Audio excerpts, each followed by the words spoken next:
Good morning and welcome to NeoConnect 2020.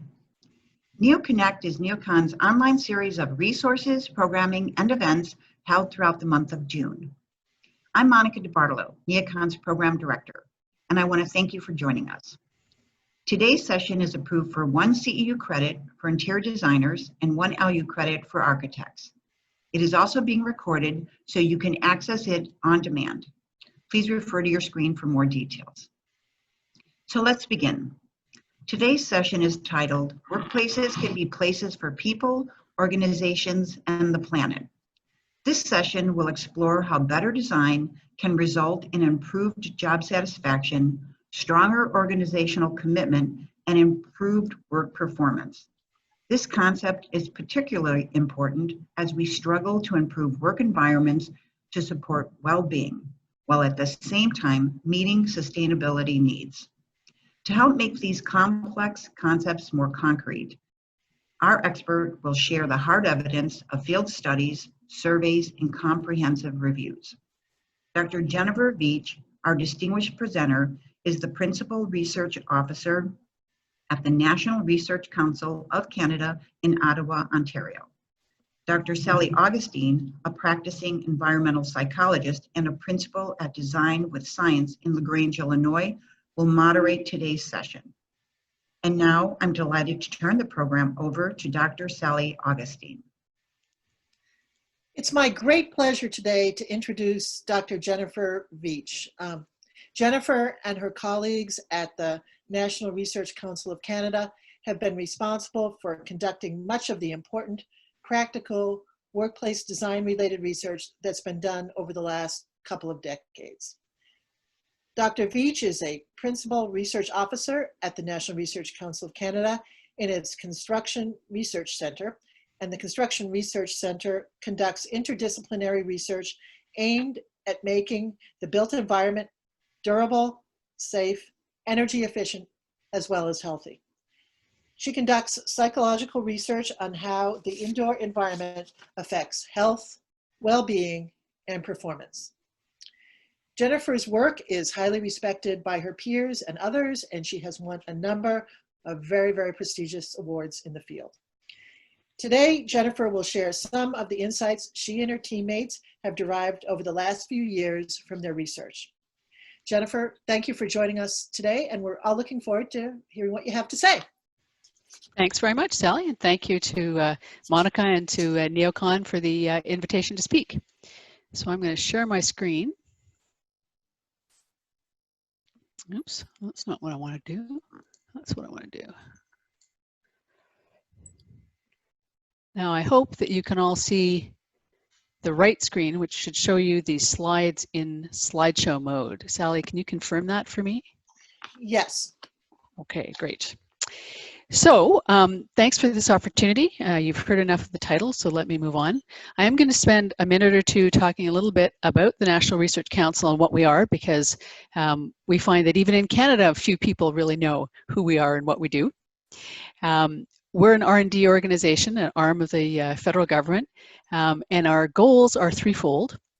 We support industrial innovation, we support government priorities, and we also try to do some fundamental science. And the best projects are the ones where we get to do all three at once.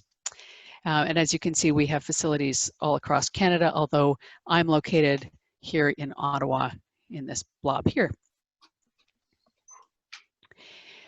NRC's scope of work as a whole is vast, everything from astronomy and astrophysics to human health therapeutics. We have some colleagues in that research center who are currently engaged in trying to work on some vaccine trials, as you can imagine. I'm from the Construction Research Center, and that's really all you need to know off this slide. Within the Construction Research Center, which has been around since 1947, we have a broad range of activities, as you can imagine. I have colleagues who are engaged in studying building envelope and materials, civil engineering and infrastructure. I'm from the Intelligent Building Operations Unit, about which you'll hear a lot in this presentation. We also have a unit that's concerned primarily with fire safety, and as you can see in this picture, they always have the best pictures and they win the Best Picture Award every year because they get to burn things down. we're also responsible for the publication and sort of technical back-end support to the Canadian system of model building regulations. We publish the model national building codes for Canada, and we undertake. Jennifer, somehow we've slipped out of slideshow mode and we're in speaker view mode at the moment. Oh, you don't want that. Okay, I'm going to stop sharing, and I'm going to close this down for a moment. Much as we'd like to read your notes. You don't need to read my notes. That is not what I'm intending. Okay, so we're going to try that again. There we go. Go back into Zoom, and we're going to share again. And I'm going to go to there. There we go. Now we can only see one slide at a time, although on the left-hand side we can see. Yeah, we're getting there. Thumbnail the slides to come. There you go. Yes, there we are. Working? There we are. Excellent. Okay. So we also we're talking about the fire pictures and how they always win the awards. Exactly. The fire pictures, and they do win the awards. Sadly, I will just never win that one. We are responsible for publishing the National Building Codes of Canada, and we also undertake technical services in which we either, in some cases, test products for manufacturers or develop new test methods for novel building materials or systems so that they can demonstrate their compliance with various standards and codes and enter the market. So we have a broad range of activities, only a tiny slice of which you're going to hear about today. Although we do work that tries to address fundamental issues of science, we're really a very applied organization. We try to put things into practice. We do give technical reports to our research funders, of course. We present at scientific conferences and put out journal papers, but we also really like giving presentations at places like NeoCon. So we're really grateful for the opportunity to share our work with professionals through this venue. And we also try to contribute to guidelines and standards through a variety of organizations. You can see a lot of logos there that I and my colleagues are involved in. And as I mentioned, we publish the National Building Codes. So shifting to today's topic, which is of course one example of how we want to put our work into practice. I'm going to spend a few minutes at the outset of this presentation talking about how we determine whether a building is in fact good for people or organizations. As I'm sure just about everybody on this call is aware, people have been interested in trying to demonstrate the value of their workspace for, well, practically forever. Certainly, interest really picked up as computers were becoming more common in office environments in the 1980s. And thinking has evolved over that time a little bit, although in some respects we haven't made the progress that some of us might have thought we could have. And one of the challenges here is that in the past, the word productivity, and you may still see this when you read newspaper articles about it, is assumed by many to simply mean getting more work done for fewer dollars or in less time. And it's all sort of broken down to the individual person doing their work. And of course, most of us, certainly those of us on this webinar, really are paid to think, not to do. And so those traditional metrics really don't apply. You know, I can type a lot of keystrokes in a day, but if what I'm typing is totally meaningless, that's not a very effective way to measure my output. So we've contributed to two organizations writing approaches to this problem, one being the World Green Building Council and the other being the Continental Automated Buildings Association, both of which put out reports in 2014 strongly recommending a multiple metric approach, which the business world has really undertaken since the 1990s at least, when the balanced scorecard was, you know, first put out there. But what we're trying to suggest in both of these documents is that people need to be thinking about different kinds of key performance indicators and metrics that apply to assessing the value of buildings. Now, when I use the phrase organizational productivity, I'm using what's called an efficiency definition, which is the ratio of the value of the outputs of the organization to the cost of the inputs. And you can apply this to any kind of organizations. Even, you know, a federal public service like my own has value to its outputs. They may not be measurable in dollars very clearly, but they do have value, at least we hope they do. There are, of course, multiple key performance indicators on both sides of this equation, and a lot of processes that influence the the process. On the one hand, of course, costs of the inputs include the salaries and the benefit. They also include the capital costs of doing creating the building. There's some costs associated with the organization itself, which are kind of out of scope for what I'm going to talk about today, but organizations need to think about them. And then, of course, the value of the outputs, pardon me, is not something that's uniquely set by the organization. Of course, they're going to set a price for something they sell if they make a product, but that price has to be responsive to market conditions. So that also may vary over time. And that's really why determining the value of spaces is so difficult, because all of these different processes have their own other outside influences. So what we're trying to do with the work that we do is to shift the focus, not to think so much about just reducing capital costs or reducing occupancy costs or operating costs, but to think about the value of those things in terms of their effects of the people. So what we say in fancy words, strategic use of the operating expenditure budget to enhance the salaries and benefit budget. And the way to think about this is over the life of the building, these data in the grid on the lower right are from 2001, but I don't think they're that far off today from what I've seen. Over the life of the building, about 82% of the money that's spent on that building is the cost of the people who work there.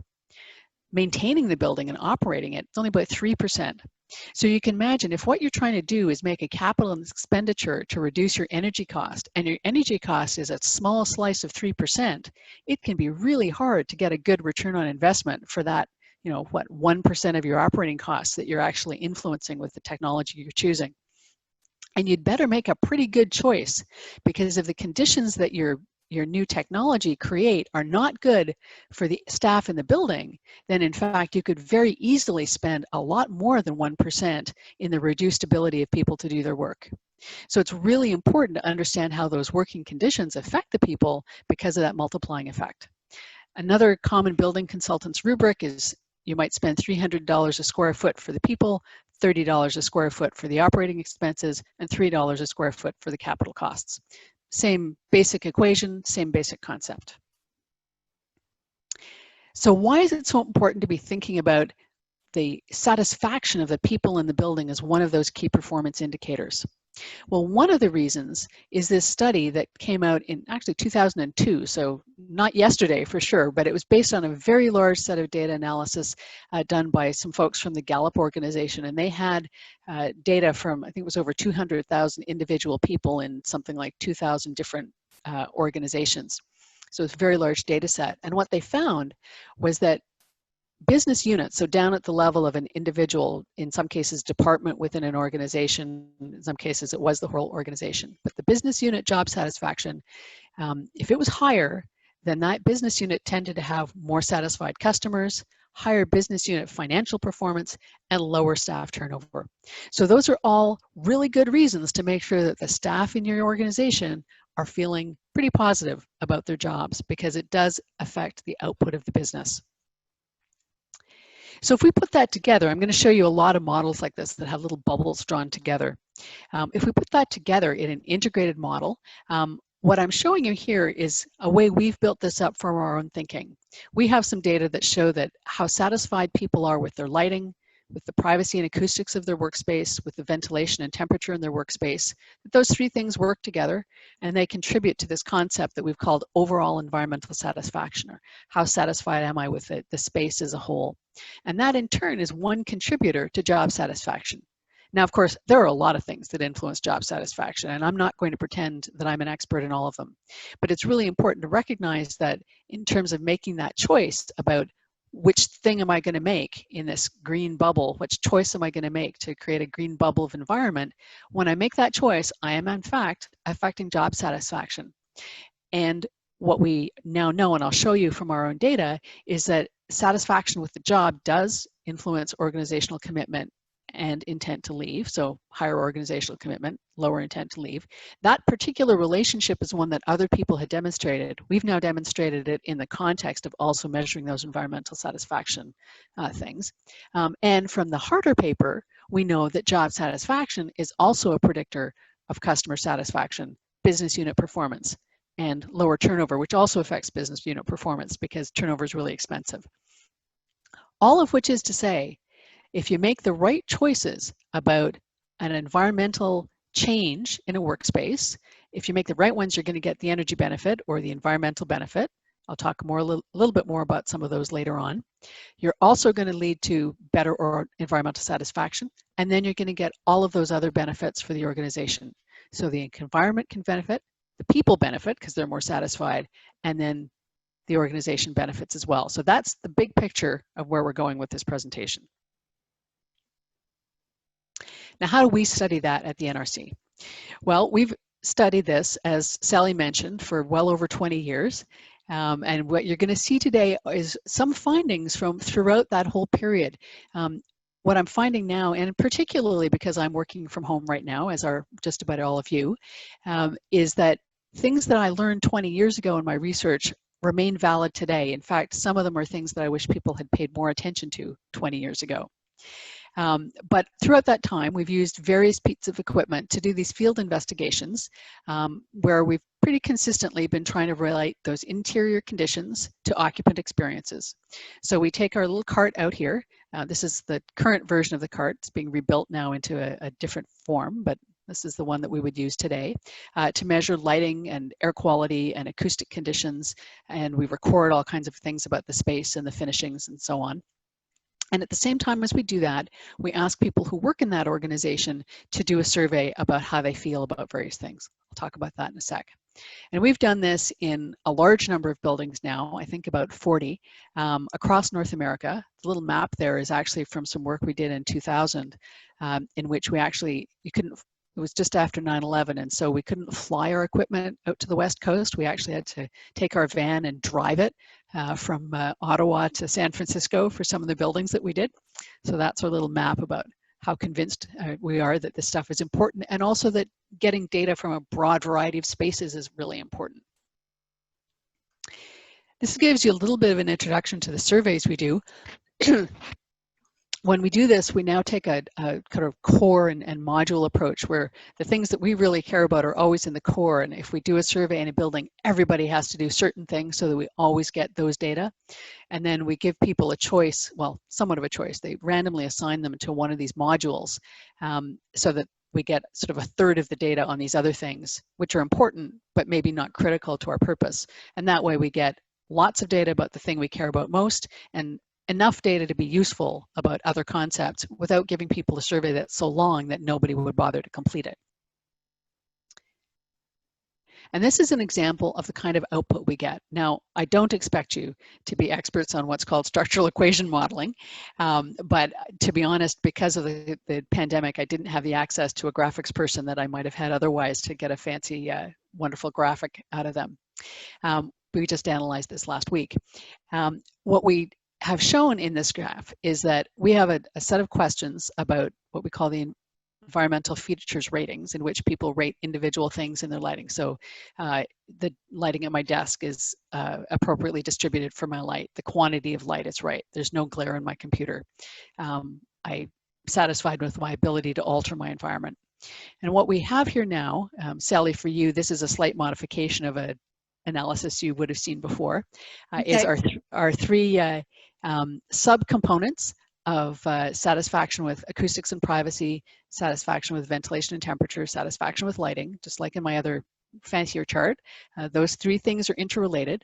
Some things that we used to think were part of satisfaction with lighting, we now know actually fit better as part of the concept of overall environmental satisfaction. So overall environmental satisfaction encompasses ability to alter the environment, access to a view, the aesthetic appearance of the space, and then some questions related to just an overall rating and your self-rated productivity in that space.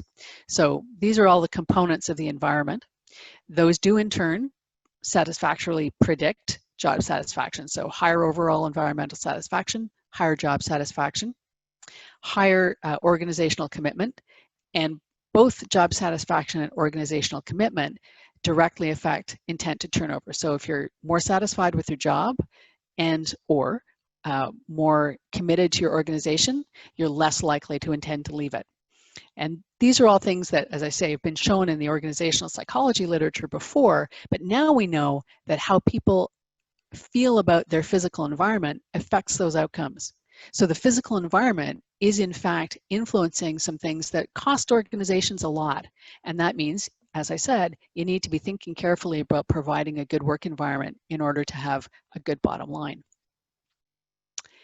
So another question that's really timely, at least to me, is if you do give people a survey, it's useful to know what they do and how their time is divided. This survey, of course, was not done immediately after the pandemic. So we're talking about how do you spend your time when you're in your office. These data are from a sample from 2017. Not a particularly new space. Most of the spaces in this very large complex had not really been renovated since the early 2000s, and some of them were a little older than that. Although there were about 10% of the spaces that had been renovated, and they were in what's called activity-based work mode with unassigned work locations. And there were about 10% of these people who had enclosed private offices. Everybody had the option for telework. About 70% of the people only came into the office, and about 30% of the people spent some of their time somewhere else, either on another work site or working from home. And if you look at how they spend their time, about 64% of the time that people were spending in a typical workday was work that demands quiet and acoustic privacy. And that's something that, as you've heard in the popular press, is not often provided by many contemporary environments. So we're already in a situation in which we're not really matching very well the conditions that people are provided with in their workplaces and the things they need to do their work effectively. And I suspect that may be in part why we're hearing some very positive responses of people to at least the initial effects of being in work from home mode, because suddenly they're able to have fewer distractions.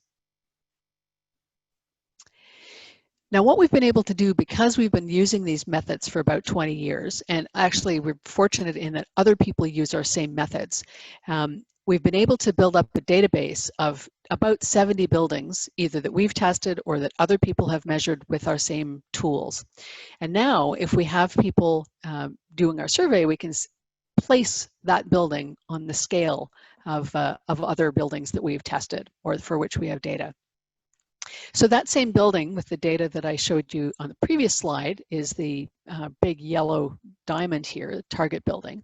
And you can see that in terms of satisfaction with privacy and acoustics, it's not the worst building we have.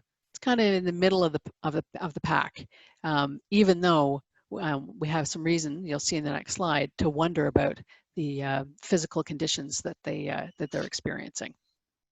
You'll also note that nobody is really super satisfied with privacy and acoustics. The scale could go up to 7, but the averages for the buildings that we have data for never really go above 5.5. Why is that? Well, here's one reason. So, as I mentioned, we go off and we measure physical conditions in buildings. Now, there's more dots on the previous slide because we have survey data from buildings that other people sent us, but we have physical data from a smaller number, probably about 30 buildings. And this is a similar kind of chart showing the rank ordered buildings from the lowest speech intelligibility index to the highest. Now, a thing to know about SII is that lower is better. And the Acoustical Society of America recommends an upper limit of 0.2.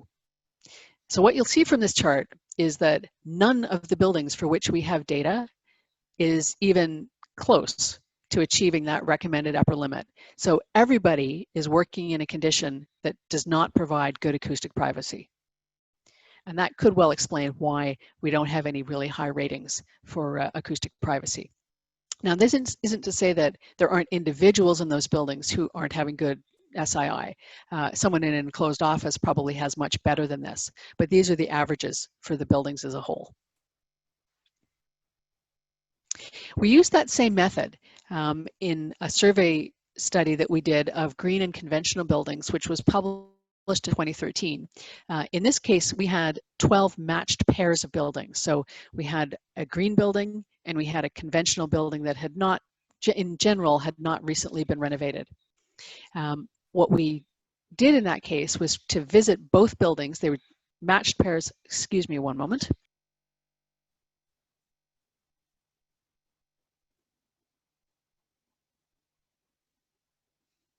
The joys of working from home. A little bit of a distraction for me.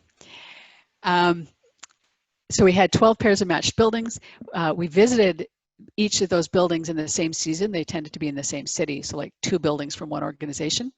And what we found was the green buildings in that sample tended to score more highly on overall environmental satisfaction, workplace image, noise from their HVAC systems, satisfaction with ventilation and temperature, and some measures of well-being, sleep quality at night, positive mood, and lower visual and physical discomfort frequency. So in this study, at least, the green buildings tended to be better than the conventional buildings. Now, one of the interesting things in the literature is that there are other people, for example, folks at the Center for Built Environment in Berkeley, they tend to not so consistently find that green buildings are better than conventional buildings.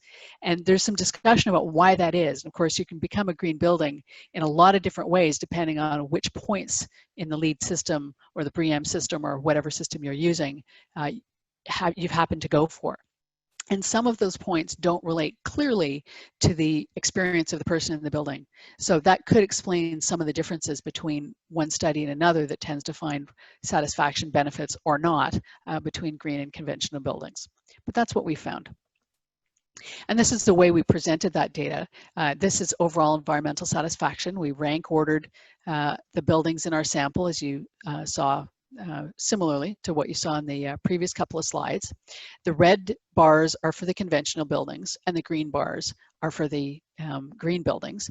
And then the green sort of ladders down here at the bottom are showing the pairs, and the little matching up brackets are green if the green building turned out better and red if the conventional building turned out better. So what you can see here is that for this measure, overall environmental satisfaction, 10 of our 12 pairs of buildings had higher scores for the green buildings, and 2, interestingly, had higher scores for the conventional buildings. So it's not a perfect case in which all green buildings are always better than conventional buildings, but in general, that tends to be the trend. Oops, I've gone too far too fast. So if we look at the physical measurements, the green buildings tended to perform better with lower airspeed, so not as drafty, and fewer airborne particulates in general. So those are good things. We'd hope that that would be achieved. But the green buildings performed worse in terms of speech privacy. And one of the reasons could be that there's competition between the different things that people choose to do. For example, in this particular building, these transoms were left open. They had these little sort of guy wires kind of note that there was an opening there that didn't have glass in it, but it was intended to facilitate better air movement and improve the thermal and ventilation performance of the building. That's a great idea, except that, of course, it meant that all of the sounds from the corridor in which the photographer is standing ended up on the insides of those barriers. So speech privacy was worse. And that's one of the challenges we have is often, it's a complex system. You do something at one side and it causes an unintended effect at another. Now, we also have included in our surveys self-reported illness absence. It's really hard to get good absence data, as people who study work absences will tell you. So we haven't tried to get official data for this, but we have been able to get pretty good results using self-reported absence. So we're looking on the y-axis of this scale at the mean absence for illness in terms of days per month. So in this case, it's averages, so it's between 0 and 1 day per month. And what we're showing on the x-axis is particles in the air that are smaller than 10 microns, so what's called PM10. We also have measures of even smaller particles like PM2.5, which you might hear a bit more about in the press. What we found was that there's a really simply strong relationship between lower PM10, so fewer particles in the air, and less illness absence. So that's a pretty cool thing. But as you can see from this, the green squares are the green buildings and the open circles are the conventional buildings with letters, because we use letters to denote the different buildings. There isn't really a pattern in that there are in fact some conventional buildings that are very good in air quality, and there are some green buildings that are really not good at all in air quality. So being in a green building was not a guarantee that you're going to have better indoor air quality, although that can be one of the outcomes, depending on how the system is being operated, where it is, and so forth. And this is a case where I went back and I looked at our old data again. Back in the sort of early 2000s, as part of that project where we drove out to California, we studied 9 buildings with a similar methodology, and the only outcome measure we had at that time was satisfaction. In this case, satisfaction with ventilation is the outcome I'm showing you on this slide. And what we found was that there was some interesting sensitivity of the satisfaction measure to changes in the physical environment, which I think a lot of people would not have thought to be true. So as you might expect, the percentage of people who are dissatisfied with the condition tends to increase with temperature, and the percentage of people who are satisfied tends to drop. And this is just losing, the percentage of people who are scoring above and below the midpoint on our 1 to 7 scale. And what you see is that the happy medium point is right here around 22.75 or 73 Fahrenheit. So that's perhaps not totally surprising. What was more surprising to us, and I think to others who read this result, was that satisfaction with ventilation was also sensitive to carbon dioxide. And so what we were finding was that although both then and still today, the carbon dioxide target value for people in buildings is 1,000 parts per million, we were finding that actually dissatisfaction starts to rise really at about 650 parts per million. And that does suggest that our current standards for the way buildings are ventilated are not providing an adequate amount of fresh outdoor air to really provide well for the people in the building.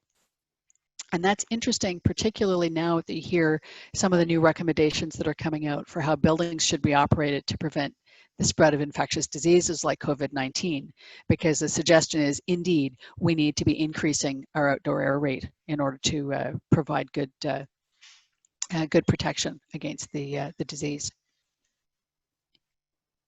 Another project that we did a few years ago was a very large review paper. We were interested in finding out how better buildings strategies in general stack up against other corporate strategies that organizations might put in place in order to lead to a more satisfied workforce. I'm going to talk about the metrics on the next slide. The 5 corporate strategies that we were interested in is better buildings. It's a very broad category. It really stood for any change to the building that was put in place to achieve a sustainability target. So it could be as big as a huge renovation, seeking LEED certification, or as small as I'm going to do a lighting retrofit in order to reduce my lighting energy use and provide individual controls to people. So it was a very broad category, intentionally, because we wanted to simply demonstrate at the strategic level, hey, you guys who are making big decisions, you need to be thinking about these issues. We also looked at private versus open plan offices, the provision of workplace health programs, bonuses, and flexible work options.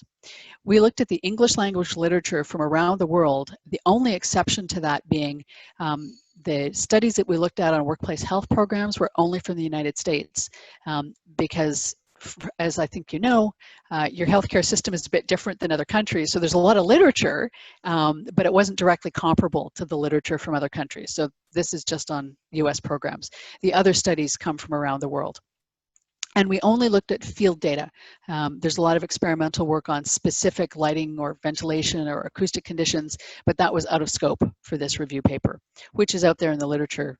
And actually the full report is available on the CABA website because CABA sponsored the project. So what did we find? So synthesizing those 4,000 things that we looked at in the 500 papers that we finally included in the final report, what we were interested in was how these different strategies, each column is a different strategy, and how they affected these different key performance indicators. So absenteeism expressed in days per month, person days per month, I think that is. No, days per person per year, sorry. Employee turnover, which is, we scaled it to be 0 to 100, self-assessed performance in terms of percentages, job satisfaction, symptoms, any kind of health and well-being effect at work, dry eyes, sore neck, anything like that, and overall health and well-being. The full report also looks at benchmarks from publicly available data sets for population level values for these numbers. So that's what's shown in the purple cells on the left-hand side. What we found to our pleasure was that in fact, better buildings provided better outcomes on all of the outcomes that we were interested in. So these better buildings indicators all meant reduced absenteeism, reduced intent to turnover, higher self-assessed performance, higher job satisfaction, fewer health and well-being symptoms, and better overall well-being. So that's all great stuff. Glad to see that. Interestingly, the change between a cellular and an open plan office did not fare so well. So in making that change, and this is all based on what's out there in the literature, what we see is that going into an open plan office tends to increase absenteeism, increase intent to turnover, reduce self-assessed performance, reduce job satisfaction. There's a tendency to increase symptoms of minor health and well-being issues at work. Couldn't put a number on that one. And lower overall well-being ratings. So here we have a case in which people are saying, this is the greatest thing since sliced bread. I have to have my open plan office. It's going to be great for all my outcomes. And by the way, it's going to save me a pile of money on my space. In fact, that's probably a false economy because as we've seen before, the savings on the space side are probably being far outweighed by these increased costs, which are not being tracked or not related to the changes in the space. So when people tell me, oh, I have to have a positive return on investment or I'm not going to make the change, I wonder about the rationality of that decision making, because I think we've seen that people are perfectly capable of making decisions without perhaps the clearest of ROI calculations. Workplace health programs were a little more mixed. Bonuses, actually there's surprisingly little data on whether or not performance bonuses affect these kinds of outcomes. And flexible work options, at the time we did the survey or the lit review, there was actually not a whole lot of good data about different kinds of flexible work options, which included working from home part-time or full-time, job sharing, a whole variety of different kinds of flexibility. They had kind of mixed results, but I think the problem there was simply there wasn't very much good data that we could include in that category. What we were in sum really pleased about was that there was enough data on the better buildings to show that at least it's in the ballpark of having the same sizes of effects on these kinds of important organizational productivity outcomes as other corporate strategies. And so this does become something that people in the corporate decision-making, the chief financial officers need to be thinking about when they make their choices. It shouldn't be something that just sort of gets pushed off and only the facility manager thinks about, because it's going to have a fundamental effect on the bottom line of the organization. So I can talk about how the work environment affects people and how we need to make sure that that environment is contributing to good satisfaction. I'm going to spend a few minutes here about talking about what people need. And I'm going to give a lot of credit to a little booklet that's available, I hope it's still available through Kimball, called Disproving Widespread Myths About Workplace Design, which was published in 2001, so not yesterday, but because these really fundamental things have not changed about human nature, I draw it to your attention and hope that you can manage to find a copy, because it's a really nice little publication. So what do people need? Well, as we've seen, even in the 2017 data, people need a space to work free from distractions. Over 60% of the time that people are working, they're doing things that involve either heads down, I am thinking about this work, or talking to one other person on a telephone, or nowadays on a computer, where you don't want to be interrupted by other folks. So that's a really key need. My work and that of other folks have shown the importance of individual control, and I'm going to show you a little bit about that in a slide or two. Access to daylight is a very consistent desire. We're seeing more and more about the importance of increased light exposure during the day, particularly in the morning, and how that affects our sleep quality at night as well. So access to daylight is a great energy efficient way to deliver that high light dose. It has all kinds of other benefits too, I could spend hours talking about, but won't. Personalization is a piece that I think is overlooked these days, and I'm going to talk a bit about why that's important in a minute. Proximity to colleagues and teammates. really key. My personal pet peeve about working from home right now is I miss my colleagues and I have very little understanding of what other people are doing these days. That information flow about the organization and that the sort of implicit learning about the mission of the organization is in fact really important. And then there's of course the effect of needing to go and tap someone on the shoulder because they have a question. That's really important. And it's not as easily done with the remote tools that we have today. In fact, just before this meeting, my husband was talking to me because he has a new employee and he needs to be able to communicate with this person quickly, but you can't just leave a Zoom meeting all the time open and have someone pop into your meeting in the same way that they would stick their head around the corner. And that's a real frustration for him. So that's really important. And then there's that socializing, the fact that, I don't know about you, but when I was back in the office, I was speaking to 50 people a day easily just by bumping into them in the hallway. And I miss that. I miss people. I have the guy in the office next to me. I haven't even heard from him in 4 months now. And that feels really weird. It's very disconnected. And if you're saying, my clients or I myself cannot possibly afford to give people that, then you haven't really paid attention to the message.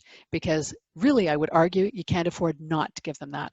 Because if they can't get their work done effectively, then it's costing. So again, this is where I've gone back into our historical data to pull out a couple of charts. This is from our cost-effective open plan environments project 20 years ago now.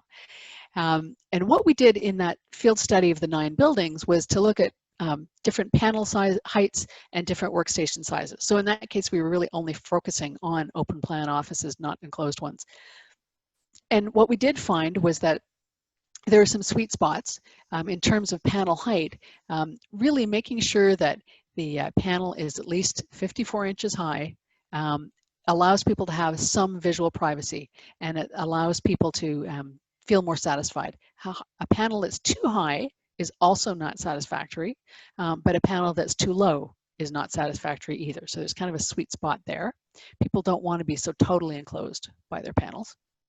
And there's a sweet spot for workstation area. It's kind of bigger. We got sort of curvilinear spaces here, but anywhere in this gray space is a good area that balances 2 things. One is keeping people separate enough that they have some visual separation from people. They have some acoustic separation from people, so they get that freedom from distraction. But they're also not so far apart that they feel isolated. Because of course, the bigger each area is, the farther apart all of the areas are from one another. And so you can end up with a long walk to the washroom or the amenities or what have you. So there's that sweet spot. And the reason I bring this back is, of course, now with our responses to the pandemic, we're being required to think about how to keep people physically separate in workspaces. And that's where we really need to be thinking carefully, not just about how do we temporarily modify our workspace because, you know, we have 36 inches between the chairs and we can't actually sit that close to one another, but how do we work that into our longer term plan when we're not all in this emergency state of trying to respond to things. So I'm arguing for really a back to the future kind of approach. Personalization is a thing that, again, I mentioned that I think it's underappreciated. There is, of course, a big push to activity-based work, and the idea there is to increase space utilization. My argument there is that you might lose on one side what you gain on the other, and you need to be very careful about false economies. Giving people assigned seating allows 2 things. One is it allows display of personal items. So you've got the slide and the photo in the upper right here where someone's got some certificates up. They can feel a sense of accomplishment looking at the things that they've done over the years. She's got a personal choice of task lamp, and that gives you a sense of I'm in a place that's mine and it's suited to me. It also can allow for individual accommodations, such as in the case here, where we may have a personal service animal, which some folks have permission to bring into their workplaces. And in this case, this person has chosen to accommodate, instead of using a chair, they're using an exercise ball. I'm not totally sold on that as a seating technique, but by having an assigned workplace, that person can have those things that enable them to do their work effectively. And that's really my argument here. Back in the year 2000, a psychologist who's now based in Kentucky, she was in California at the time, I did an interesting study in which she showed that people who were able to personalize their cubicles tended to have greater environmental satisfaction, job satisfaction, and to be in a state of better overall well-being. And this kind of relationship, of course, is very similar to one that I showed you before. It's just another element in the whole ability to deliver on the conditions that are suitable for people that can also lead to better outcomes for organizations. I mentioned control. We did a project a number of years ago in which there was a lighting retrofit from a conventional system. Nobody would use this system today. It was a fluorescent lighting system. But one of the key things to note here is that change was not just from fluorescent to, in fact, it was to another better controlled fluorescent system, but it went from a general grid of lights over the whole space to workstation specific lighting, where lighting was delivered just to that individual workspace and there was occupancy and individual control. And the design change alone led to a 42% change in energy, drop in energy consumption. With the controls, it was a 69% reduction in energy use. Lighting actually has, and of course, if you did this today, you'd use LED lighting, it would be even lower in terms of lighting energy use. Lighting has delivered hugely in making it possible to improve the sustainability of buildings. That's a great thing. Even more importantly, though, what we found was that in survey work with that same group, people who were able to control their lighting tend to be more satisfied with the lighting, more satisfied with the environment, their jobs, greater organizational commitment, lower intent to turnover, and being close to a window was also important. So again, these are understanding those physical conditions in the work environment in terms of what people are going to be satisfied with. So where do we stand on sustainability? Well, we've been trying to achieve sustainability goals. We're now in a situation where I think we're seeing there were some costs to that. We do have some issues with the density of our buildings right now that if you look at the CDC guidelines and other guidelines for returning to work, we need to be rethinking those things. We can't forget the importance of sustainability. And so that does mean that if we're going to go back, and I hope we are, to a set of conditions that are perhaps more conducive to people working in those buildings, we need much more efficient building services and much better use of building controls to achieve those greenhouse gas and sustainability goals. And what that really means is integrated design teams is the only way to go. The need has never been greater for that. So my last really content slide is what about remote work? We're hearing a lot of organizations go, wow, we went to remote working in 10 days flat. This is great. We're going to use it all the time. We're going to shut down all our offices. I'm actually not totally sold on it. I've given you some of my personal experiences of things I'm not so keen on. One upside is indeed you can end up with reduced greenhouse gas emissions if car commuting is reduced, and people might like having that bit of time. I question the work-family balance. I read on Twitter yesterday one of my colleagues saying, you know, it's really not working from home, it's living at work. And that's something you really need to be mindful of, be really careful about that. There's also the issue that office meetings are going to look like this. This is a screenshot from a Zoom meeting that I had with some of my colleagues there too. I don't know about you, but I find it very frustrating that I never get to look anybody truly in the eye. And that is going to have some effects on organizations down the line. So I think we have more questions before we sort of leap wholesale into that as a permanent solution. And in my last slide, I'd like to leave you with this thought. 20 years ago, I was a panelist at a event that ASID organized actually as part of NeoCon, and actually was given in more than one city. It was Chicago, and then I think LA and Atlanta as well. And at the time, it was great fun. But I was sort of the oddball on the panelists. The architects and designers on the panel described really what has turned out to be much like the world we have today. Right? You work with your laptop, you can work on the beach, you might pick up gig or consulting work here or there, you might not have much loyalty to your organization. So that's great. It was you know, prescient of them to have come up with that vision of the world. I reminded people at the time that fundamental needs of people aren't going to change, and I think that's that's true. I've shown you some data on that today.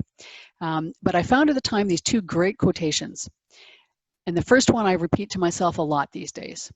The difficulty with writing about dramatic change in the midst of it occurring is that the very drama of the effects unleashed by the change will be mistaken for what the future will become. So we're in a pandemic. None of us has experienced a pandemic before. We really don't know what the future would hold. And so I'm very cautious about saying this is what the future will be, because what we're seeing around us today is probably not what it's going to be like a year from now or 5 or 10 years from now. And I also hope that people who are designing and building buildings will remember this. The human buildings will not live out their future work lives in a virtual fantasy of kinetic computer images and nomadic wandering. They will be attracted to places that bring joy to the senses, a feeling of temporal continuity, and meaning and purpose to the nature of their work. That's my last slide, and so I think we have some time at the end for questions. Well, thank you, Jennifer. That was a fascinating presentation. I'm sure people will be able to pull all sorts of useful material from it and create spaces where people really thrive. We've had several questions asked, so I will relay some of them along here. Gabor Naji asks, is it possible, going back to your earlier comments about green buildings and conventional buildings and performance, he asks, is it possible that green buildings scored higher, in those performance metrics because they're newer built or refurbished on average as compared to conventional buildings?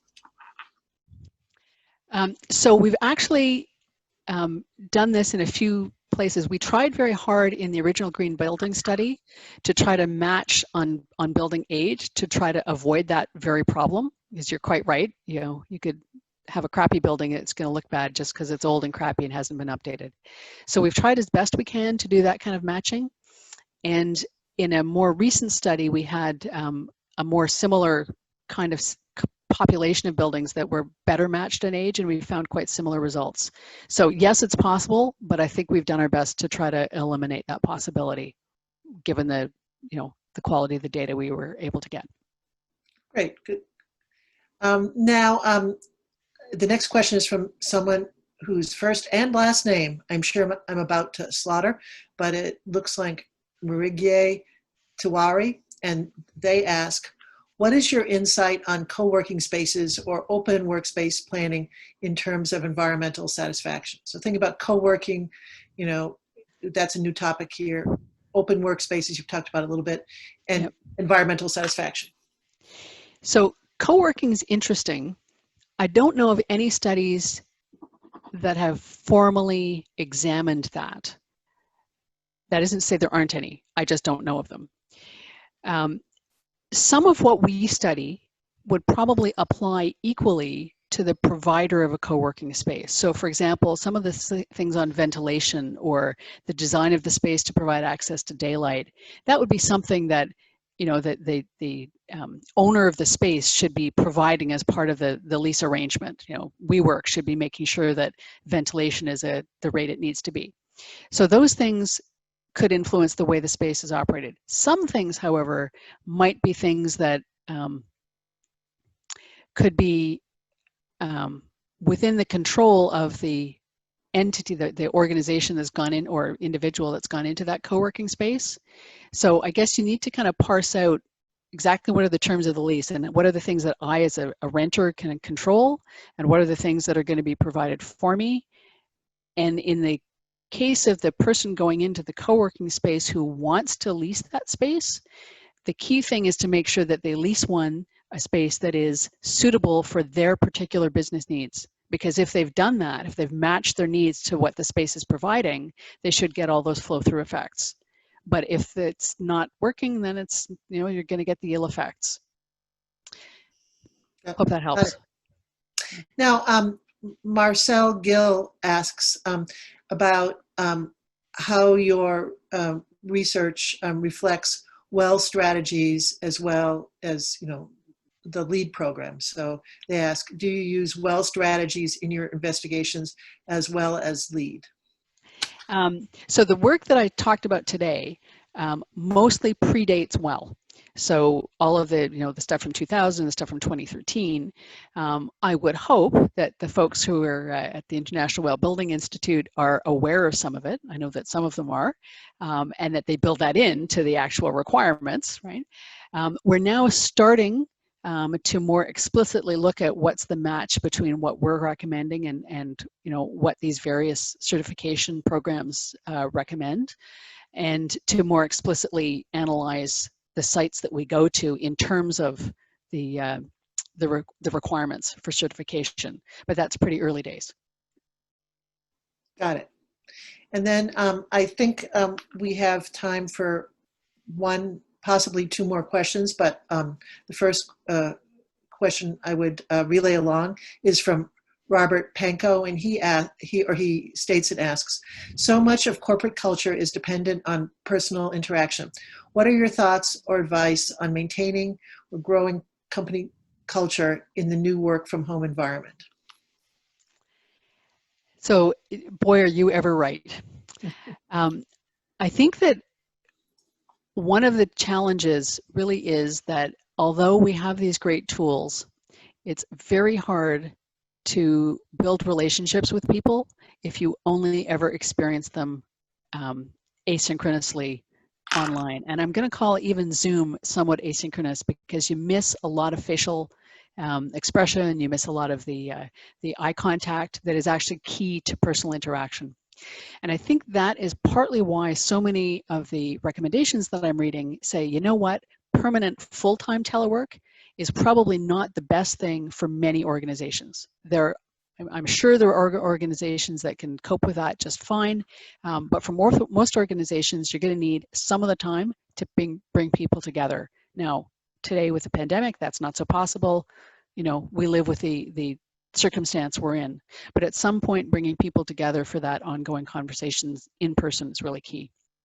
That being said, regular touch point calls, making sure that some of those calls are more social and less business. I have a set of colleagues who actually have a short call every morning at a fixed time. They can't always be there. They may have other meetings, but they all know that, at 10 o'clock, they're going to have their coffee break together. And I gather that for that group, that works really well. So maintaining that balance of the social interaction and, yes, the work-focused meetings is going to be really important. But I think one of the things that we find is that takes time and effort that you don't notice as being time or effort under normal circumstances because it just happens casually as you're walking down the hall. So that's, I think, one of the downsides of the reality that we're in.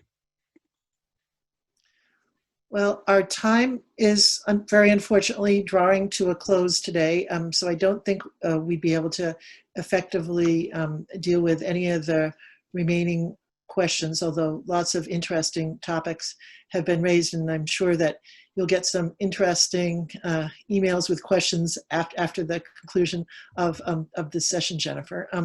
I'd like to take this opportunity to again thank Jennifer for all the information she's shared with us today, all the insights, all the nuances of the details. They're also important to implementation that she's been able to express and share. They're very valuable. At this time, I want to turn things back over to Monica DeBartolo. Well, Dr. Beech, thank you so much for that very enlightening presentation. You've really provided us with a lot of great information to consider for our future designs. And Dr. Augustine, thank you for moderating today. And thank you to everyone who joined us. Please join us tomorrow for Survival of the Fittest, Reimagining Everything. Have a great day and be well. Thank you. Thank you. Okay.